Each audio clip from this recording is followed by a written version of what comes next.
सर्वसामान्यांच्या हक्काचा आवाज जागर जनस्थान। नाशिक रोड रेल्वे स्थानक येथे वंदे भारत रेल्वेने आलेले शिक्षण मंत्री दादाजी भुसे यांनी पत्रकारांशी आज दिनांक 9 एप्रिल रोजी संध्याकाळी 5:15 वाजता संवाद साधलाय। त्यावेळी विविध विषयांवर त्यांनी खुलासा केलाय। घोटेतील शाळेत अल्पवयीन विद्यार्थ्यांकडे हत्यारे मिळून आली होती। ही हत्यारे 5 ते 6 वर्षांपूर्वीची असून याबाबत चौकशी करण्यात येणार असल्याची माहिती यावेळी त्यांनी दिली आहे। काही उत्साही शिक्षकांनी या हत्यारांचे व्हिडिओ देखील व्हायरल केले। इतर शाळांमध्ये सुद्धा तपासणी करण्यात येणार आहे। शाळेबाहेरील पान टपरी किंवा अंमली पदार्थ विक्री करण्यात येणाऱ्या चालकांवर कारवाई करण्यात येईल। खासगी शाळांमध्ये आवाजावर फी आकारल्याने त्यांची चौकशी होणार।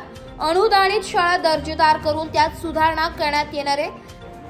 वाढत्या कडाक्याच्या उन्हामुळे शाळा सकाळच्या सत्रात घेण्याचे नियोजन केले। विद्यार्थ्यांना त्रास होणार नाही याची काळजी घेणार असून पिण्याचे पाणी व्यवस्थितरित्या मिळेल याची काळजी घेण्यात येणार असल्याची माहिती यावेळी त्यांनी दिली आहे। जागर जनस्थानसाठी प्रतिनिधी संदीप नवसे, नाशिक। आपल्या बातम्या पाहिल्याच्या नंतर त्याचं मी स्वतः आणि विभागाला चौकशी करायला सांगितलं। तर ते जे साहित्य आहे ते 5-7 वर्षापूर्वीचं आहे, 5-7 वर्षापूर्वीचं आहे। आणि तिथल्या आमच्या शिक्षक बांधवांनी थोडस उत्साहामध्ये आम्ही अशा पद्धतीने बाबा यापूर्वी पण असं काही घटना झालेल्या, त्यावेळेस आम्ही असं कारवाई केलेली, असं साहित्य जमा केलेलं, ते उत्साहामध्ये त्याने ते सांगितलं। हरकत नाही, परंतु अशी या क्षणाला तर अशी काही बाब तिकडे आढळून आलेली नाहीये। म्हणजे हे जुनं आहे, 5-7 वर्षापूर्वीचा आहे। 5-7 वर्षापूर्वीचा जो हा एकूण म्हणजे त्यांनी चेकिंग केली त्यामध्ये सगळं आढळून आलंय। पण एक असं होतं की खरोखर अल्पवयीनांची गुन्हेगारी वाढताना नाशिकमध्ये मोठ्या प्रमाणात दिसते। तर उलट दप्तरांची चेकिंग करणं आणि या पद्धतीनं अलर्ट राहणं हे आवश्यक आहे का? जिथे आवश्यकता असेल तिथे निश्चितपणे आपण त्याचा तपास करूया, शोध घेऊया। पाठीमागच्या काळामध्ये आपण जर बघितलं असेल तर जिथे शाळा कॉलेजेस मोठ्या प्रमाणात आहेत त्या भागातल्या मग काही टपरे असतील, तिथे काही चुकीचं काम होणार नाही।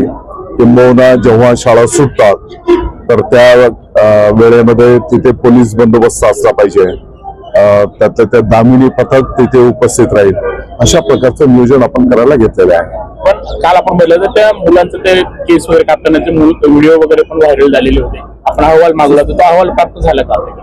नाही, कदाचित ते जे व्हिडिओ व्हायरल झाले त्या उत्साहामध्ये तुम्ही काही प्रतिनिधी तिथे माहिती घ्यायला गेले आणि त्या उत्साहात त्याने ते जुनं माहिती दाखवली 5-7 वर्षापूर्वीची।